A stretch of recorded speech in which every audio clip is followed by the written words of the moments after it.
Coming live every Tuesday at 7 with Steve, Cat, Ryan, Amanda, and Eric. And the voice of NEW, Vince Berry. Hitting all the topics like a clothesline flurry. Turn up your speakers and hear them out. You can listen from your car, even on your couch. They too raw, who NXT? Handing out smackdowns, follow on IG. Plus, it's sponsored by Tagging Your Date. Go to YouTube and sub now for every update. It's all wrestling here. No safe space. Now listen in. Time to hear from some of the greats.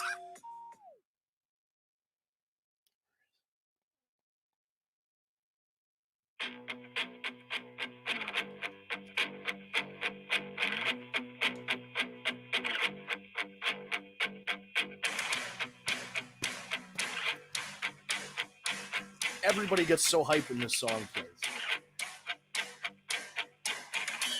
I don't know why I can't hear you, bro. Such a great gimmick for the song. The song is fantastic. Great fucking talent. The whole thing fits. Darby Allin's theme, for those of you playing along at home.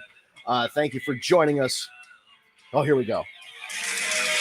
Yes. All right. Thank you for joining us on the War Report. Brought to you by Tagging Your Date at Tagging Your Date on social media. And it is myself and Steve. And we are here to talk some wrestling for you this week. As usual, we've got Dynamite, AEW Dynamite Grand Slam, which and Rampage, which ended up being an important week for AEW, followed up by a WWE pay-per-view and then a Monday Night Raw.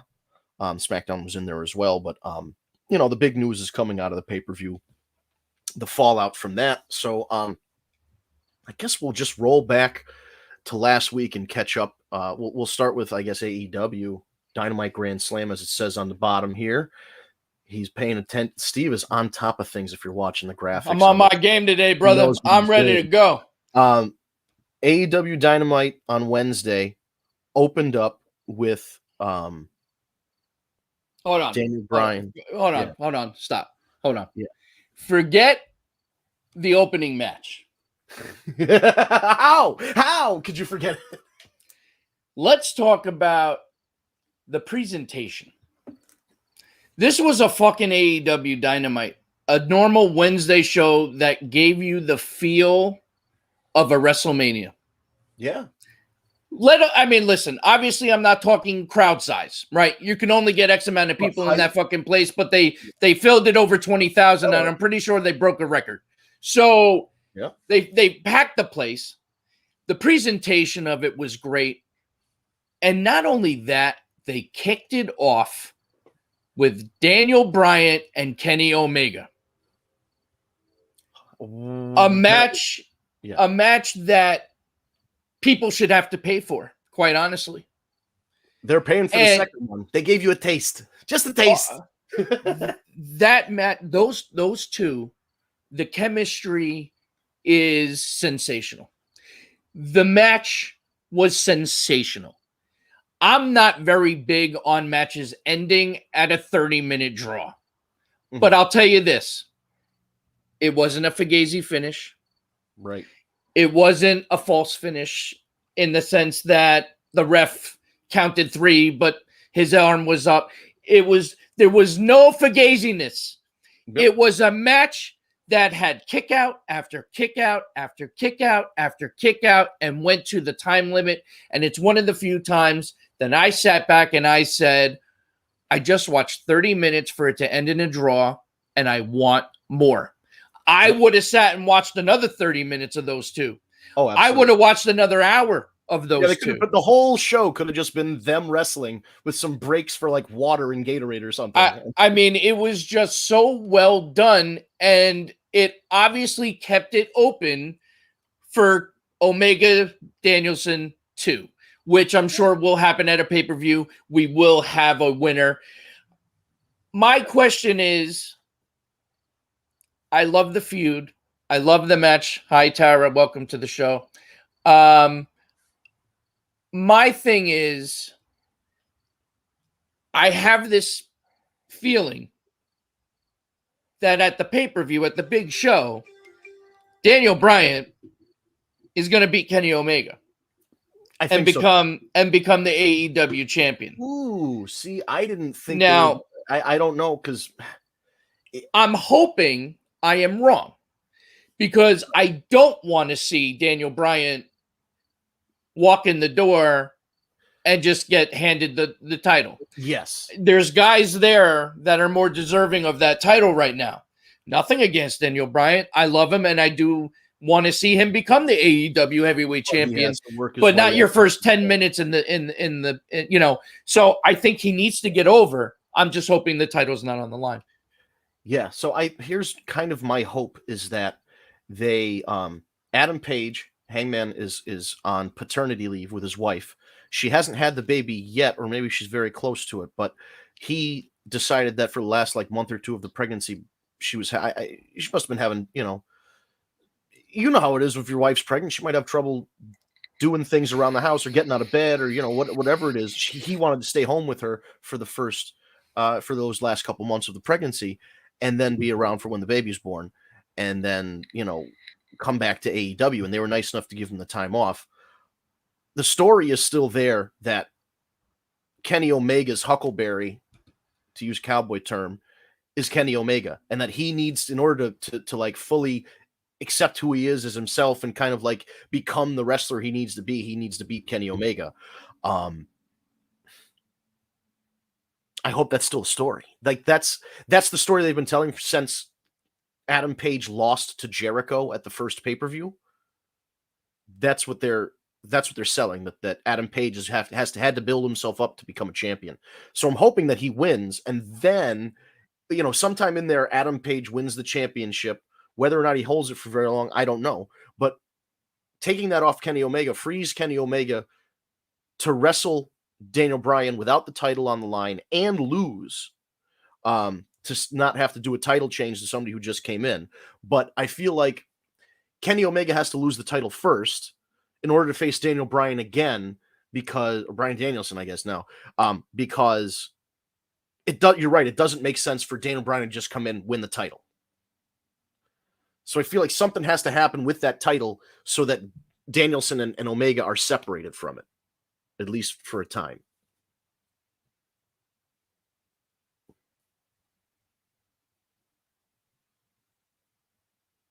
Oh, I was going to say, what do you think, Steve? But he dropped out. I thought he was just ignoring me. So as he resets and comes back in, that's my belief, is the title has to go on to Adam Page. That's the story. It has to go full steam ahead to that conclusion. And then that, like I said, frees up Daniel Bryan and Omega to not have a title match. And if Danielson beats Omega, yeah, I know I keep mixing and matching, Tara. I'm mixing and matching the whole way. But Danielson beating Omega in a non-title match after Kenny drops it could lead to Danielson's rise to be number one contender, to eventually win the AEW championship, which is crazy because if you heard me a couple years ago talk about this guy, Daniel Bryan, I was not a big fan.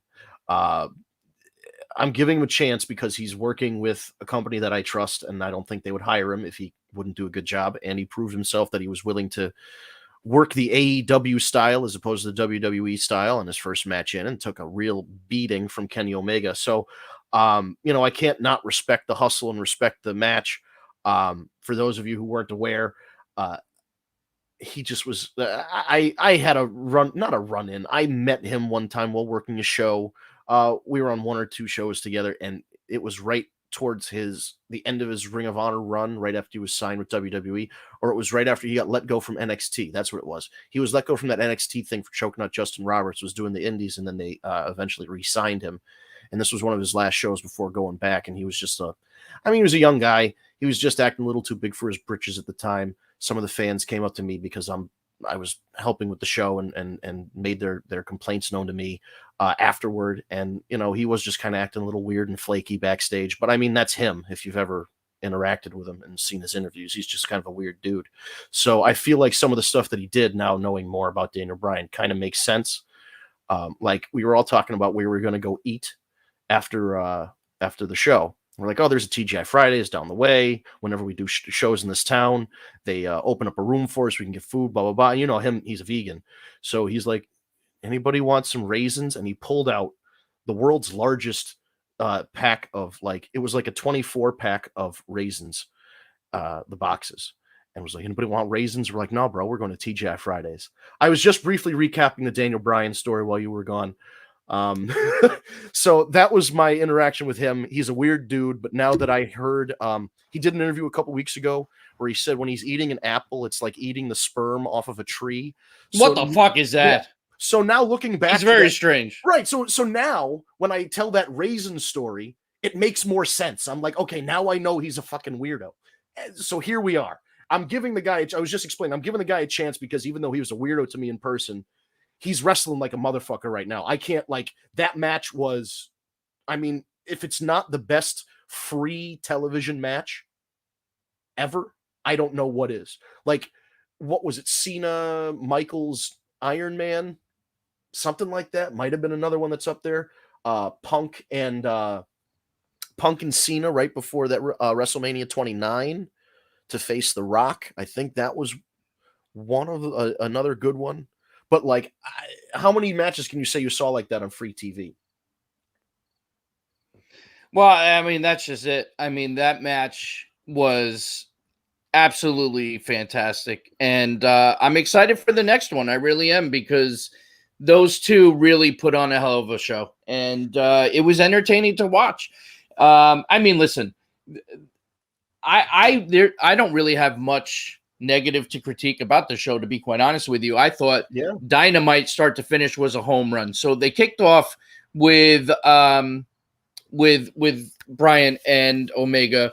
And I'll tell you, if I'm if I'm in the back and I know I have a match coming up, I'm not happy at all, because this is not something that I want to follow. And they set the bar extremely fucking high. What was the second match? I don't even remember. They had Punk come out right away afterward. Right. So, and cut a hell of a fucking promo. And that was the right move, because you couldn't put out another wrestling match after that. Wow. I mean, and it still keeps the crowd hyped because it's CM Punk. Right. We had because everything kind of runs together. And try and pull up the Grand Slam results. Here we go. Bryan Danielson, Kenny Omega was the first one. Then we had Punk come out. MJF, Brian Pillman Jr. That was next after that. Punk. So first of all, I've been saying for quite some time that MJF is the best heel in the business today. Mm-hmm. Mic work, in-ring ability, everything, the look, the cockiness, he's just hitting it on all cylinders. And the icing on the fucking cake is when your own parents come to a show with a sign that says, "We are so sorry, we hate him too." And then wearing MJF suck shirts. I mean, come on. Does it get any better? And I just have to say, this was the first time that I watched a full-length match with Brian Pillman Jr. Mm-hmm. The similarities between him and his father are scary. Yeah. I mean, from the facial expressions to a lot of the in-ring work, he impressed me so much in that match with MJF. I was very impressed. I was glad to see MJF get over, but Brian Pillman.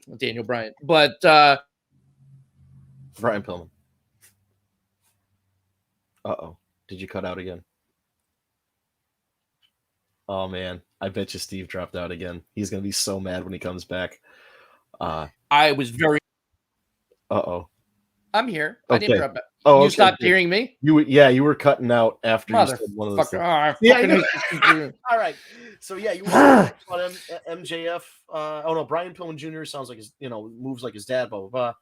Looks like him, works like him, and did not look weak, even though he took the loss in any way. I was very impressed with him. He's got a very bright future, not only because of his last name, but the work shows. I was very impressed.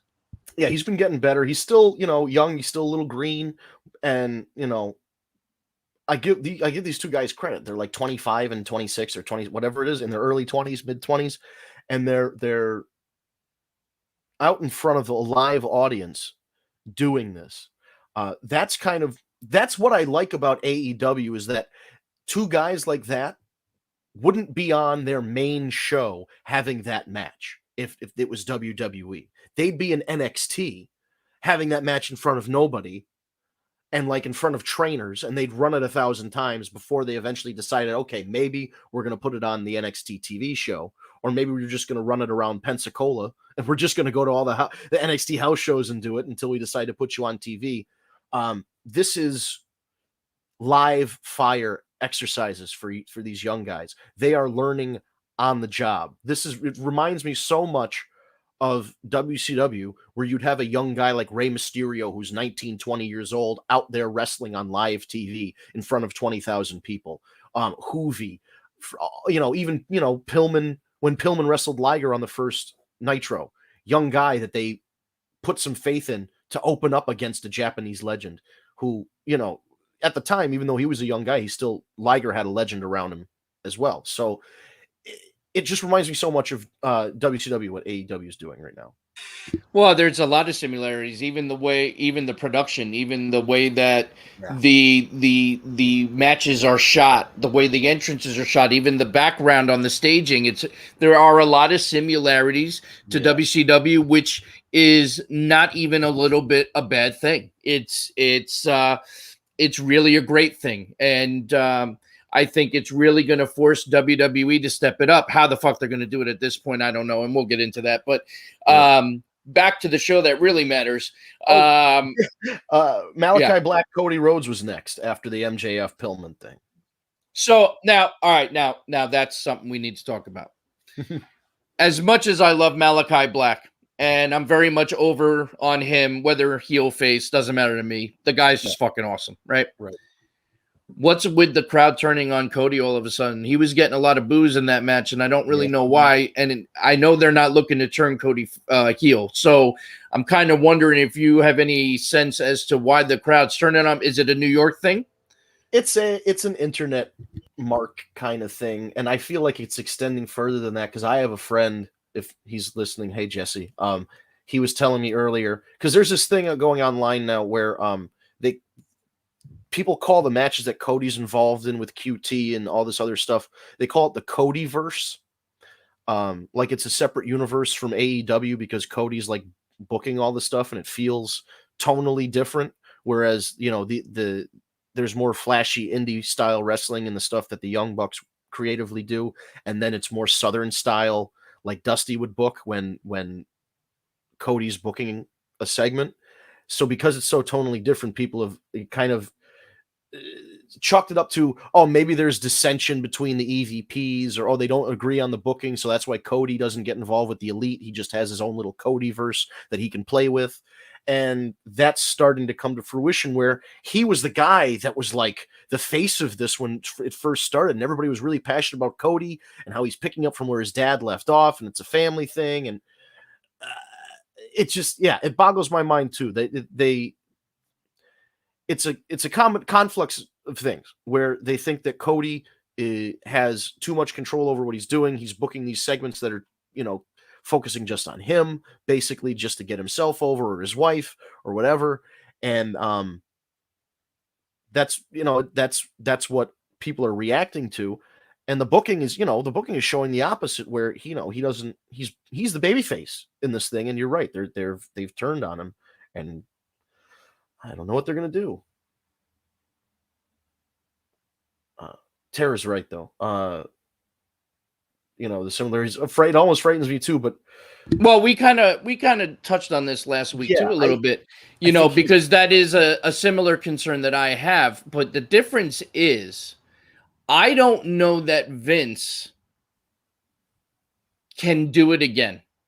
Like, I don't know. He doesn't have an attitude error. WCW did. What? Some of the stuff that WCW did was self-inflicted, and then the WWF at the time capitalized on it. So AEW would have to really, the best way to to capitalize on a mistake. So they would have to almost like wait for AEW to make some big fuck up, and then WWE could come out with something to try and turn the tide. But I don't think we're at that kind of point yet. We're actually Right. at the point where AEW, despite getting a couple 100,000 less viewers on Dynamite, is getting the exact same 18 to 35 or 36 demographic as Raw. They actually this week beat Raw again in the demographic by only 2,000, but still it's 657,000 in our age range watched Dynamite, and 655,000 or whatever it is watched in our age range watched Raw. So it's getting a lot closer where the younger people are starting to be attracted to AEW. Well, I mean, listen, and I said last week too, at the end of the day, you can enjoy both. Right. You know what I mean? There's no reason to not enjoy both when both are giving you a reason to enjoy them both. And right now, AEW, in my opinion, and in the opinion of, I think, quite a number of people, is they are the better show right now. I mean, without question. A lot of hype, and just the quality, the quality of wrestling is up there. And we'll talk about Raw in a minute. We'll finish up Grand Slam and then we'll go into Raw, or Extreme Rules and Raw. But just for an example, this past Monday, they even announced it on Sunday during the pay-per-view. Bobby Lashley challenged Big E to a WWE title match for Raw. Big E accepted, and then a little bit later in the show, they had an announcement made that it was going to open Monday Night Raw. Has Monday Night Raw ever opened with a title match like that? Or not in a very long time. Right, that's what I'm saying. So it seems like it was in response to AEW putting their biggest match out first on Wednesday. But WWE did a fuck finish with a DQ and a bunch of interference to set up for a cage match 2.5 hours later at the end of the show for the main event. So they really didn't give you the big match. They teased it, gave you a screwy finish, and then advertised it for 2.5 hours later.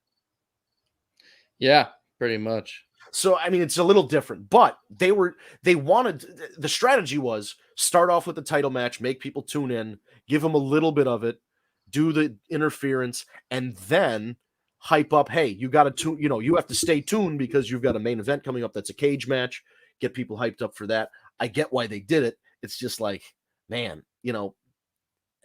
that's the difference. AEW promises a match and gives it to you. WWE promises a match and gives you some of it, or gives it to you and gives you a fluky finish or whatever. So just a difference. And just to be clear, Tyra, I wasn't implying that you are not a fan or enjoying both. I'm just saying in general, because I feel like, especially on social media, there's a lot of people that feel like they can only support one of the two, that they have to like pick a side. And, the joy of being a wrestling fan is you can enjoy all different types of wrestling. And I strongly believe, and maybe this is just me being naive and being a long time fan of Vince McMahon in the WWE, in my heart of hearts, I do believe that they will figure it out. They will figure out a way to compete. I'm at a point where I just don't know what that point will be or how they can do it, because quite frankly, it has not looked promising lately. No, it's been very weird. And I just want to announce real quick, Dixie Carter has viewed my profile on LinkedIn. Yeah. She's looking to get back in the wrestling business, bro. Maybe she wants to get in the business of dating wrestling fans. Hey. Yeah. So good. So we okay, yeah, no, I'm sure, Tara. I wanted to clarify. I didn't want you to take it the wrong way. Sometimes it can come across. So, all right. So, what was next? Was that Darby and Sting? Darby and Sting against FTR. What a great revival! Yeah, Sting looked so great, so great. I mean, listen, for his age, he wrestled the majority of that match, which I wasn't expecting. You would think it'd be the other way around, but what the hell, man? I mean, you got to give credit where credit is due. Sting looked great, considering. Um, And FTR, you know, I mean, they did a great job too. exactly what you needed to do for he's not going to be taking a lot of bumps. So they'd I noticed they were really going up for like his, like when he picked him up for a slam, they would give him a nice post and try, give him a good, they would work with him really well as opposed to sandbagging somebody. So I like that, that little touch by them because FTR they're so good. They make other people look good when they're working with them, which is what you want. And yeah, Sting looked like 19. Darby Allin looked great. Yeah. They Darby looked Allin, great. oh my god, he's a nut. That Yeah, and the he is a nut. FTR guys are too. That coffin drop. That coffin drop is one of my favorite moves because it's just like I don't give a fuck. I have bigger balls than anyone else in the world, and I'm gonna make this work. You know what I mean? Just throws his body at him, man. It's crazy. He's absolutely nuts, but God bless him. He's willing to do it at our for our pleasure. God bless you. just don't die. That's all I ask. For sure. Yeah, that's hopefully we don't see anything bad happen. Like that's the thing with a guy that wrestles a style like that. You're watching Dynamite one day, and next thing you know, a bone's sticking out of where a bone's not supposed to stick out of. So hopefully that doesn't happen to him. Britt and Ruby was next. So that was their main event. That's how they took the show home. And I don't think there were two more deserving people, quite honestly. That was another match that I think was absolutely fantastic start to finish.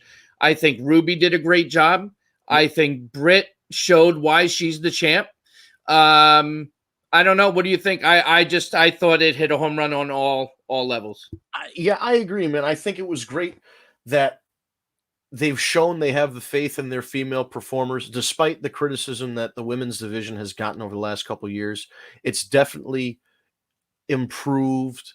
Obviously, the pandemic had a lot to do with them not being able to bring in the Japanese talent, and they weren't able to fly in people from different places and things like that. So now that it's all kind of sorted out, you can see that the vision that they had for the women's division from the beginning is now you're actually starting to see it come to fruition. They wrestle well. I think Ruby Soho, the name is great. The music's great. I'm glad the actual band gave her the blessing to use the name in the music. It just elevates her from somebody who was a mid-carder at best in WWE, but an indie darling. It made her into a main eventer. The whole presentation of her made her a main eventer. Yes, Roads to the Top is airing after Dynamite this week, so that'll be interesting to see. Yeah, I already set my DVR. If it's anything like Ms. and Mrs., because that show is hilarious. It's fantastic. I think this one's going to be a little more serious. They're not. I don't know. They have John Moxley on there, and but he does on reality show. I think a lot of it is going to be based on AEW, and then of course the pregnancy. I don't know. It looks like it's going to be pretty cool. I already set the DVR. I'm ready to check it out. I'm not usually a reality show guy like that, but for Cody and Brandy, I'll give it a watch. I'm very happy with those women. They really did a solid job. Yeah, like you said with Britt Baker, she's a star. She's a homegrown star that they built up from not being very good and even having a very long-term knee injury and rehab period. And she came back even better. And you can thank Adam Cole for that, I'm sure, because she spent a lot of time while she was injured talking wrestling without talking wrestling while being at home, without being able to work out while she's rehabbing. She's learning things from Cole, and it's fantastic. And on top of all this, they just did an interview. She's working full time as a dentist. This is not just Isaac Yankem. She is working at a dental practice. Oh, I thought she pretty much retired from that. No, she's Adam. God bless her. That's awesome. Adam Cole was saying she works like Monday, Tuesday. They fly out Tuesday night to wherever Dynamite is, and then she flies back the next day and keeps working the rest of the week. Wow. Yeah. And so she's doing both. And that's what that's her goal. Is she didn't want to give up something that she worked so hard for to be a wrestler. And she didn't want to give up being a wrestler, which she worked hard for to be a dentist. So she's doing the best she can with both, and I'm sure there's going to be a point where she has to decide on one or the other. And I mean, the way she's going, I feel like she should just open her own dental practice and hire people, and then she could have the Britt Baker DMD Center for people's teeth who don't look good, or whatever you would call it, and just use her name. Like, she can still be a dentist, but like have the hygienist and everything working for her, so she's not actually having to do all the work. But I mean, she loves it. She's into it, man. She fixes everybody's. She fixed Joey Janela's teeth. He had really bad teeth, and she fixed him up. So it's good to see her still doing it despite wrestling full time as well. And that was that was Dynamite. Rampage. I mean, we got a half hour left in the show, so we'll kind of skip over Rampage. Rampage was real good. There was a super click, which is Cole and the Bucks against the Lucha Express, or I'm sorry, not the Lucha Express, the Jungle Express, Jungle Boy and Luchasaurus with Marco Stunt, and Christian Cage was on their team. Marco was at ringside. I mean, you know, exactly what you'd expect from a reunited Adam Cole and Young Bucks in the Super Click. I mean, all their antics and the way that they wrestle, I mean, they just amped it up to 11. Jungle Boy is a superstar. Luchasaurus, I mean, it's a great gimmick. People love it. He's a big dude, moves pretty well. The whole thing works. You know, He's just another one of those guys that we say to quite a few that, you know, he's a guy that moves the way he shouldn't be able to because of his size. And Dark Side of the Ring, Plane Ride from Hell, we touched on last week there. Yeah. But I don't want to get into that again. Let's not rehash that one. Oh my god. But yeah, so I think we should switch it up now over to Extreme Rules. Let me get the match card up. So Extreme Rules was on Sunday, followed by Monday Night Raw. Where is my thank you, Wikipedia? Boom, boom, boom. I don't remember them off the top of my head. I apologize. I watched too much wrestling to keep it all straight. Pre-show, Liv Morgan defeated Carmella by pinfall in 7 minutes, 52 seconds. I could really give a shit less. The show opened up with, and this is again unadvertised, unbooked match.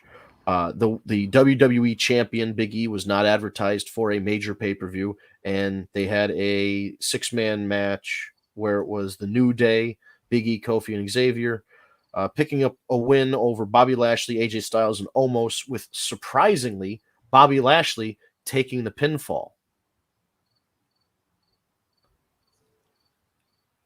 Good match, but I just don't know why you have the guy that's challenged, you know, the guy that just lost the title and is calling for a rematch the next night, lose in a 6-man match. Doesn't that, once you get pinned, don't you just like doesn't that knock you down the rankings a little bit? But that's not in WWE. Right, exactly. So he challenges for the title next night. Spoiler alert on Monday Night Raw.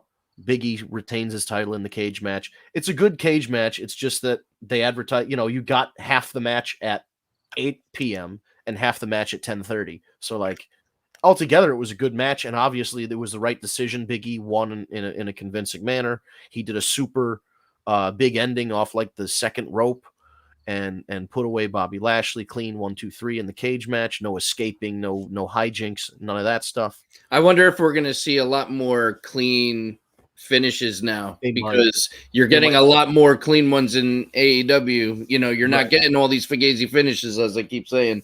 Yeah. So, and Drew challenged. That's the main point of all this. Is afterward we're going right back to Drew as a title contender challenging Big E. So look for that to be the next pay-per-view event. I suppose. Well, that'll be Drew's heel turn. So right, yeah. Which I could care less. So what else? So overall, as we're going through the matches, what was your overall feeling? Unfortunately, I have not been able to watch it yet. I kind of have an idea of what took place, but what was your overall feeling of the pay-per-view? You know, it was decent. Raw was decent. I still, you know, there's just Raw's the same complaint every week. It's 3 hours long and it doesn't need to be. Well, keep Raw separate because Right. we'll But the dissect. pay-per-view itself, like, yeah, I mean, Liv Morgan, Carmella, again, who really cares about that? New Day, and, the 6-man match was good. Usos and Street Profits was fine. Some people probably really like that. I just think, you know what I mean? It's fine.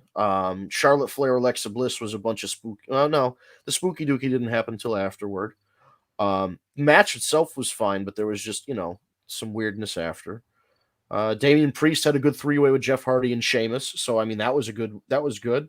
Bianca Belair and Becky kind of had a fugazi finish. And Yeah. So Roman, what? So talk to me. What Yeah. happened? What happened? And All right, so- what was the Fugazi? Because I don't know. Yeah, so Becky was wrestling Bianca, and it looked like we were building to our crescendo, and it's boss time. Sasha Banks ran out and beat the shit out of Oh, Bianca.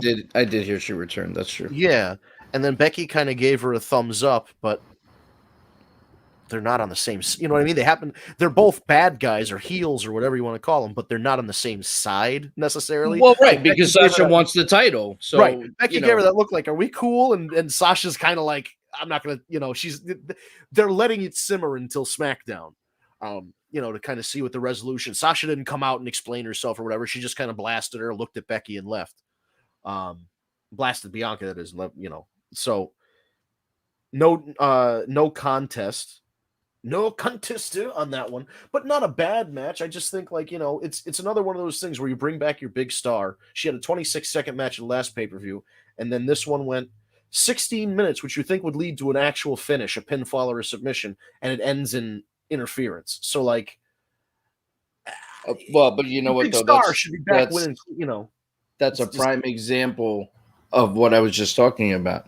It's like you have AEW Omega Bryant, and it was a finish. Even though it was a draw, it was a finish. There was nothing for Fugazi. And now right away, you got Bianca and Becky, who had a Fugazi match to begin with for her to lose. And now she gets screwed again because of Sasha Banks. Now, I'm always happy to see Sasha come back. I'm a big fan of Sasha. Right. But why couldn't she attack whoever after the match? Precisely. I guess because it's probably setting up a triple threat, I would assume. Which I'm okay with that too. That would Yeah, be that that's should I really mean on paper that should be a hell of a triple threat. Right. So Of course. But you want to talk about Fugazi is the word of the day, folks, So- much like Peter Herman. I Have know you where heard you're about headed. the main event Well, finish? so I know where you're headed, and I'm very fucking confused. So we'll get to. I wanted to. You know what? Let's start here.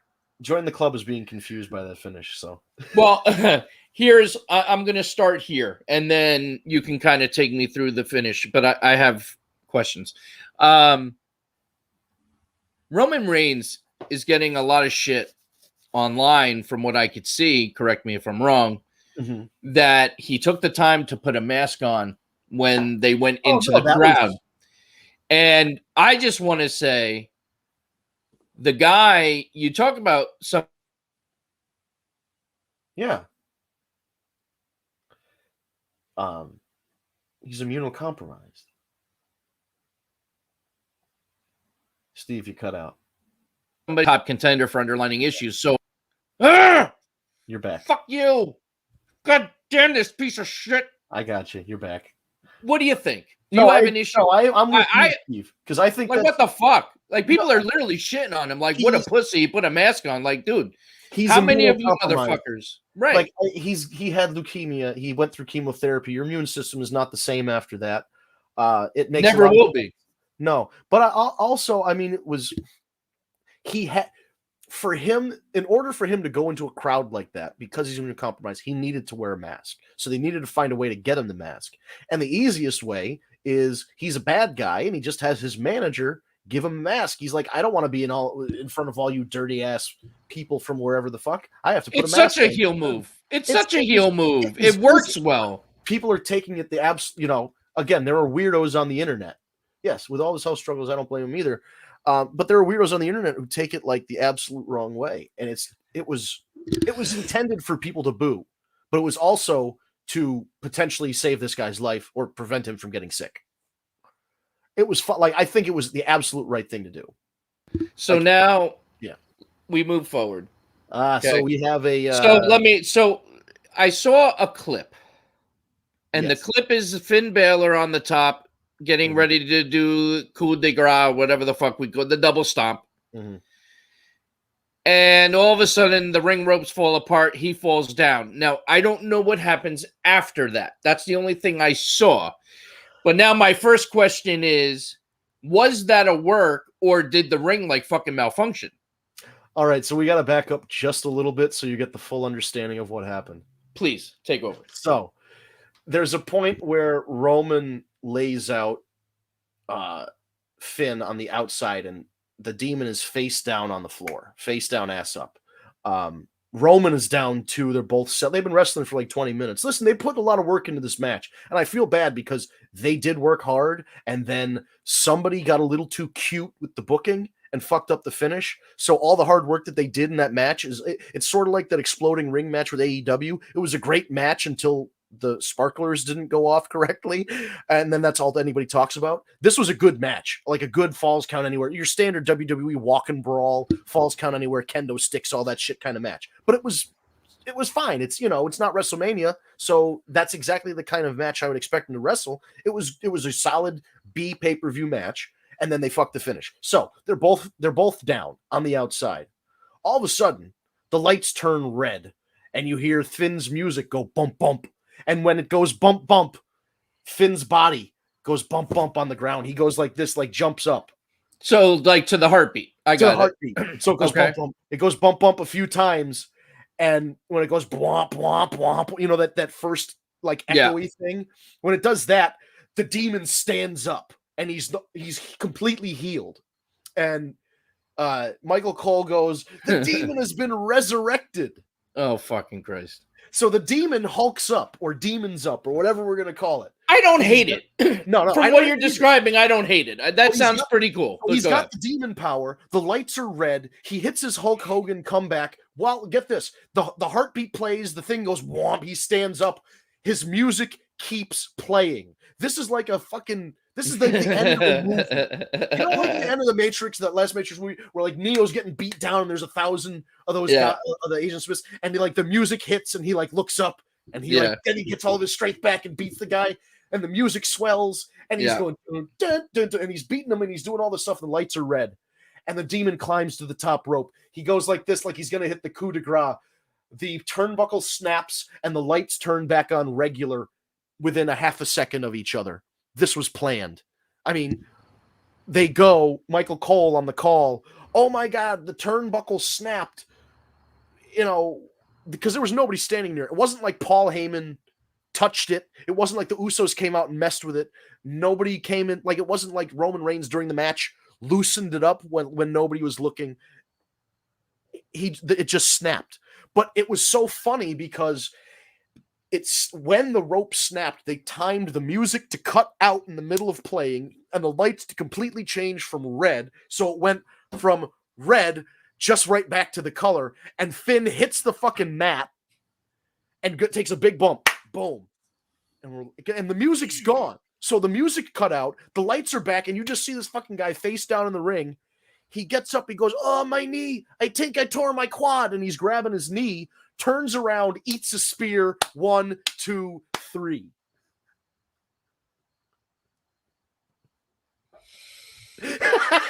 I can just hear it. I can just hear it in the breath you took.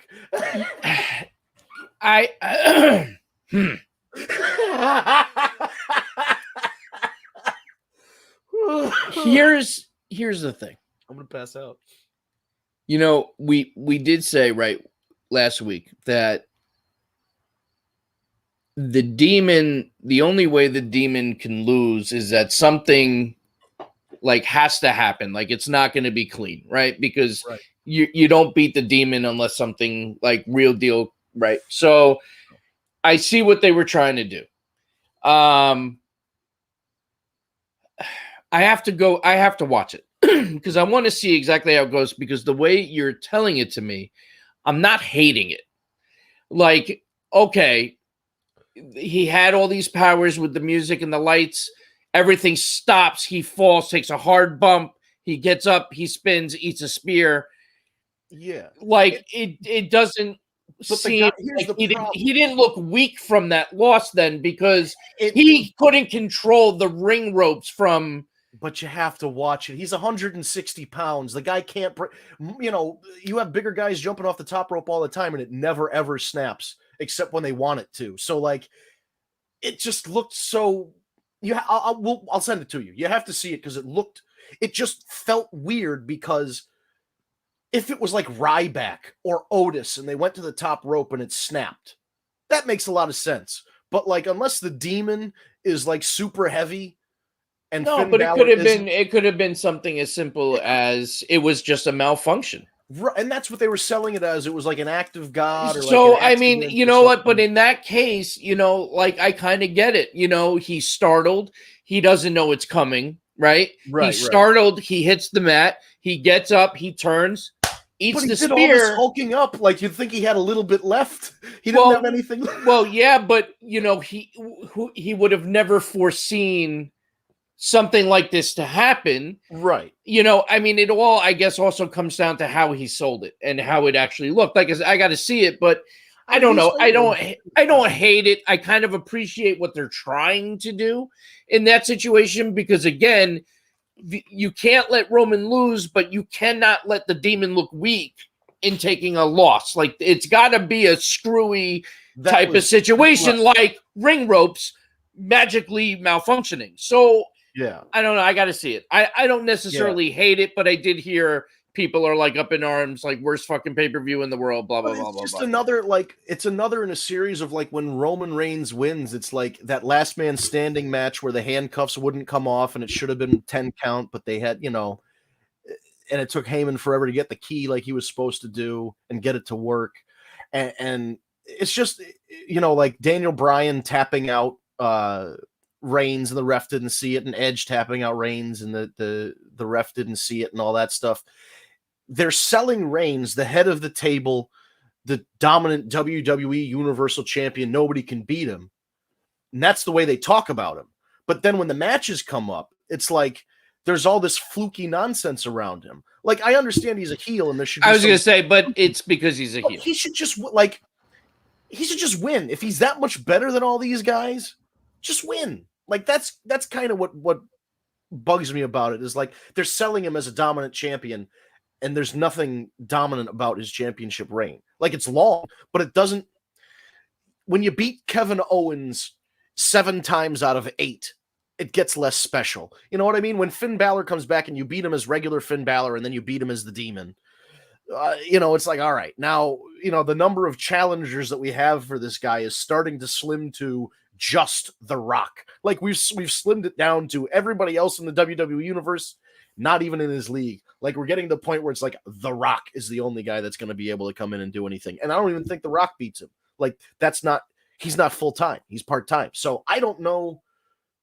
The only thing I said in The Rock has already said in an interview that he would be more than happy to put Roman over. So when that match happens, he's passing the torch to Roman. I mean, that's and you know what though, Vince, I think you hit the nail on the head. This is what they're doing. This is their end goal, is to make it that nobody's going to be able to take him down, but the true head of the table, the true head of the bloodline, the Brahma Bull. And then he's going to lose, and then everyone's going to say he is officially the head of the table, and then he'll lose the title. So the other thing that Roman Reigns, for all of you out there, in my opinion, is holding this title until WrestleMania for sure.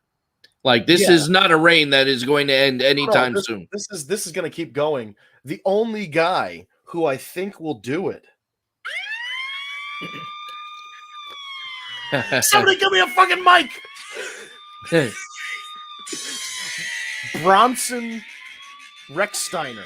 Who they won't even consider a Steiner. Like, they're not even allowed to fucking use his name. Look at him. He looks just like him. Yeah. He looks just like anybody. He said Bronson Steiner, who was named Rex Steiner very briefly and is now Braun Breaker in NXT, looks, because he's the nephew of Big Papa Pump. He's the son of the dog-faced gremlin. He looks just like them, it's not even like a son, it's like a carbon copy of those guys from the 80s. He's wearing the same gear. He's in just as good a shape. They say he's only been training like 1 or 2 years with the Steiners before he hit NXT, but he's already, holy shit. He's got the fundamentals down. He cuts promos just like Scott. Like, he sounds like Scott. The cadence is the same. If you don't have the balls to face me and all this shit, like, he sounds just like the guy. So I am cautiously optimistic in what they're going to do with this guy. But the talk already from, listening to some other podcasts and Scuttlebutt is that they're setting him up to win the title as early as, if not this WrestleMania, next WrestleMania, winning a main roster title. So they've got a lot of plans for this kid if he pans out. Yeah, but main roster, that could be IC, US, it doesn't necessarily mean that it's going to be a world title, although I got to tell you, man, he looks good. I would love it if Roman Reigns because Roman Reigns is holding this title for so long. Nobody can beat me. I've beaten everybody on the roster, blah, blah, blah. Who's left? Well, no, it's not who's left. It's who's new. And this is the new guy on the block. And out comes, Braun Breaker, or maybe they'll pull the trigger and call him Braun Steiner or Rex Steiner. And Roman puts him over. Because at that point, after Roman's held the title for so long at this point, the next person, he's not going to lose anything by losing the title when he eventually loses it. And the person who wins it is going to be a big fucking deal. So if they want to take somebody from NXT and elevate them, or take somebody from the mid-card and elevate them, not that Cesaro is going to do it, but that's a mid-card guy who could, big, strong guy, whatever, matches up physically to Roman. The person who beats him they're going to be a superstar. And if they're not going to be a superstar, you really fucked up. Because, like, the guy who takes it off a 2-year or 3-year long champ should be your next guy. So maybe they're going to find him. Yeah, I mean, listen, we have to see. There's a lot that they have to do. Only time will tell. But overall, it sounds like the pay-per-view wasn't that terrible. No, I think there were a few things you can fast forward through if you're looking to save some time. But overall, I think if you checked out the New Day stuff at the beginning of the pay-per-view, if you check out, I know you're interested in the Alexa Charlotte stuff. It was a good match with very little spooky dooky stuff until the end, where, again, I always say don't bet against Charlotte on a pay-per-view, but I thought this was the time they were going to do it with some spookiness. But nope, she beat Alexa and then ripped the stuffing out of Lily. And then Alexa started crying over the stuffing and tried to stuff it back into Lily. And the crowd is chanting, "Thank you, Lily." And then for some reason, somebody gives Alexa an Alka-Seltzer and she puts it in her mouth, and then she starts foaming at the mouth, like from the movie Little Giants. That's a real old reference, folks. You're going to have to look that up. But she starts foaming from the mouth with this Alka-Seltzer or whatever it is in her mouth, and she's like screaming about the doll being destroyed. And then there's a report that says Alexa's going to be off TV indefinitely, or she's taking a break. Yeah, she's taking some time off. I'm hearing it's going to be a couple to a few months. She's probably taking time off to start planning her wedding, because she didn't just get engaged. That's my guess, but what do I know? But at the end of the day, she's entitled to some time off. Yeah. This is a good way to write her off. I'm also hearing that she may come back even like more sadistic than ever. So do something with it, because Charlotte basically, like, they went out there and tried to recreate the Ruby Soho Britt Baker promo where they were like shooting on each other's gimmicks, brother. And Charlotte's like, you just ripped off your whole fucking gimmick from another person wholesale. And then Alexa was like, yeah, so did you, or whatever. Like, they were fighting about who ripped off who, like one ripping off Ric Flair and one ripping off Bray Wyatt. So it was like, I don't know. They kind of pulled the curtain back on that, the gimmick thing. So I feel like they have to take it somewhere else now. And I don't know what they'll do. It's going to be very interesting. Yeah, whenever she comes back. The best part about it is if you take a break, you come back and people are usually happy to see you and you get a good pop. So whatever they plan better be like a good, put some thought into it. Yeah. That would be great if they could really give her return some meaning when she does come back. I'm on this podcast anyway, I'm going to be in the minority, but I'm hoping that she doesn't stray away from this gimmick. I feel like it's going to be, it'll probably be shades of it, but I feel like you said, if she's going to be more sadistic, maybe she's going to be less like with a doll, and maybe it's going to be more, this was the childlike portion of the gimmick, and then when she goes away and comes back, and now maybe it's like the puberty portion or the teenager or the next step up in this character. So it'll be interesting to see what they decide to do with her when she comes back. Yeah. Well, time will tell for that too. Made it all the way through. That's it. Look at that. We did it. We did it again. I'm always surprised we have enough content to fill an hour. Well, listen, between all the shows. Yeah, now, I mean, it used to be, remember when all we would talk about was SmackDown and Raw, and now we finally have like something else to talk about. Oh, it feels so good. Yeah, for sure. That's it for this week. We've reached the top of the hour. I want to thank you guys for tuning in. If you'd like to follow us on social media, it's at Tag Me a Date. Tag Me a Date. All one word, no spaces. You can find us on Facebook, Twitter, Instagram, Periscope, lots of social media. Just search for Tag Me a Date or at Tag Me a Date, and you'll find us. Same thing on YouTube. It's the Tag Me a Date YouTube channel. Hit subscribe and hit the bell for when we upload new videos or go live. We go live every Tuesday, 6 p.m. on Eastern Time. We stream from twitch.tv/War Report. We stream from the Tag Me a Date YouTube page. There is the War Report Facebook group that we stream live to as well. And Periscope, we also stream to. So, or Twitter. I don't know if Twitter and Periscope are, I know they're the same company, but it's the same username. It's at Tag Me a Date. You're going to see us streaming. So just give us a follow. It always helps. If you prefer an audio version rather than the live streamed version, about an hour or so after the show ends, our buddy Ryan pulls the audio and uploads it to the podcast repository of your choice, so you can check out Stitcher, Spotify, SoundCloud, Apple Podcasts, or Google Play Podcasts, or your favorite app of your choice. Look for either Tag Me a Date or look for the War Report. You will see our red icon with our show logo. Hit subscribe, and once a week, you will get the audio version of this podcast delivered to your mobile device, and you can take it with you wherever it is that you listen to podcasts. And if you are having a good time listening to this podcast, I would recommend checking out the live stream and hopping in the comments. It's always a lot of fun when the people talk back with us. Or in general, if you're enjoying yourself, please share this podcast with your friends who like wrestling.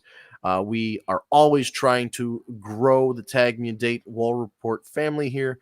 And if you have anybody in your life who you think could use a new wrestling podcast to listen to, direct them to our YouTube page, direct them to our podcasts, audio podcasts on the app. And we really do appreciate everybody that tunes in.